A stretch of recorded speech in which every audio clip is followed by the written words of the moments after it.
En el día de hoy vamos a hablar acerca del delito contra la administración pública, concusión. La descripción típica es la siguiente. Se encuentra consagrada en el artículo 404 del Código Penal y nos dice así: el servidor público que abusando de su cargo o de sus funciones constriña o induzca a alguien a dar o prometer al mismo servidor o a un tercero dinero o a cualquier otra utilidad indebidos o lo solicite, incurrirá en prisión. Entonces, esta conducta punible consiste en un abuso de autoridad que suscita en la víctima un temor que la determina a dar o prometer algo que no debe. Entonces, como requisitos que estructuran este tipo penal son: primero, la calidad de servidor público; segundo, abuso del cargo o de las funciones; tercero, empleo de actos de constreñimiento, inducción o de solicitud; cuarto, entrega o promesa indebida de dinero o de otra utilidad hechas al funcionario o a un tercero; y quinto, relación de causalidad entre el acto del funcionario y la promesa de dar a la entrega del dinero o utilidad indebidos. Es menester señalar de que no basta la simple calidad de servidor público para estructurar este tipo penal, sino que es necesario un abuso.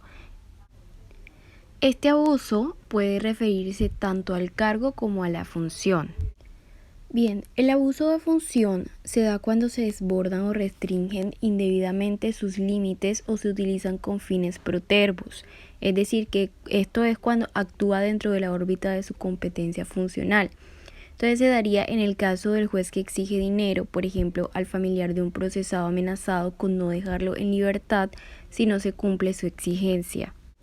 El abuso del cargo se presenta cuando el sujeto activo, aprovechándose de la calidad o investidura que ostenta, ejecuta actos que no le competen por estar atribuidos a otra autoridad. Es indispensable que en el momento de la comisión de la conducta del sujeto activo haga sobresalir ilícitamente la calidad pública de que está investido. Tampoco es necesario que al cometer el delito el agente se encuentre en ejercicio de sus funciones. Puede cometer el delito el empleado público que invoca tal calidad, aun cuando se encuentre en uso de licencia o permiso, o cuando se encuentre fuera de su ámbito de aplicación. Cuando se trata de analizar la conducta de concusión, es conveniente establecer si los actos del servidor público se adecúan a una de las tres modalidades de las cuales se exterioriza la concusión. Entonces, la primera es el constreñimiento. Esta modalidad se configura cuando se utilizan medios claramente coactivos que vencen el consentimiento del sujeto pasivo o se amenaza abiertamente con un acto de poder. La segunda modalidad vendría siendo inducción.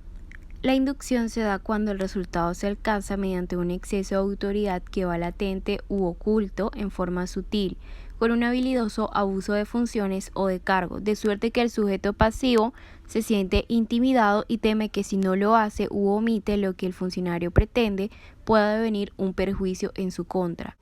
La tercera modalidad de concusión se trata de la mera solicitud y se da simplemente de una solicitud de dinero o cualquier otra utilidad expresamente manifestada. En otras palabras, se elevó a la categoría de delito el comportamiento del servidor que, abusando de su cargo o de sus funciones, solicita a una persona sin acudir a la violencia o al engaño que le dé o prometa dinero o cualquier otra utilidad.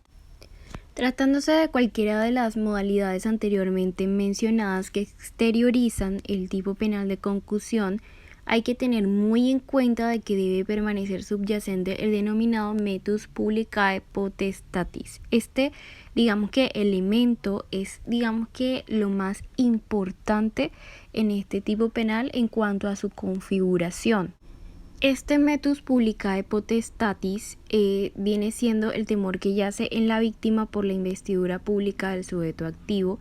Esto viene siendo como un elemento subjetivo predicable de la víctima, de modo que si la investidura carece de la capacidad de persuadirla en el sentido de no llegar a comprender fácilmente que no tiene otra alternativa que ceder a la ilegal exacción o asumir los perjuicios derivados de su negativa, la conducta no alcanza la configuración.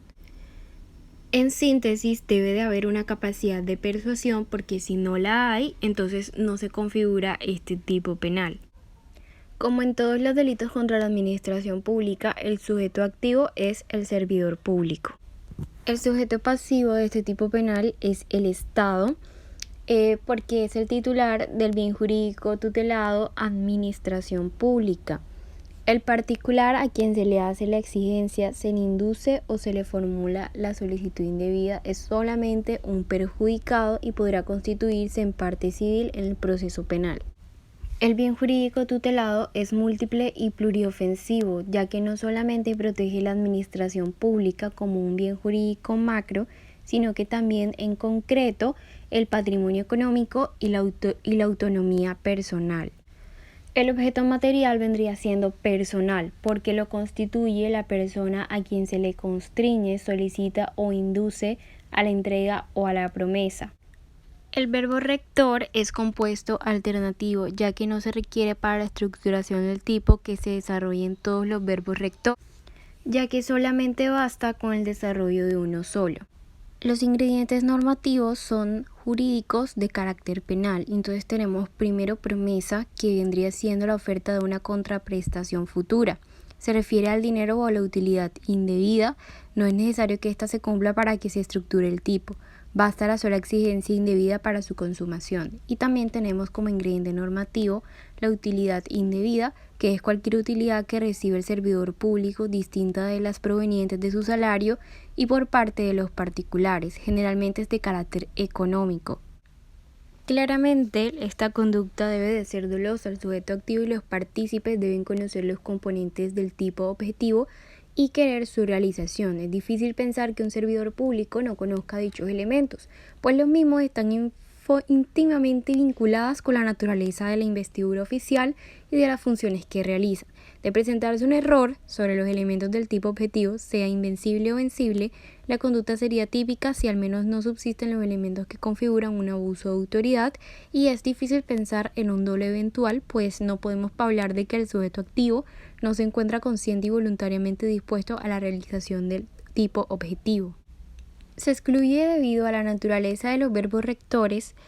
Se considera que el momento consumativo del tipo penal se presenta al instante en el que se obtiene la promesa o se hace la exigencia o solicitud de dinero u otra utilidad indebida. No es indispensable que la gente efectivamente obtenga el provecho buscado.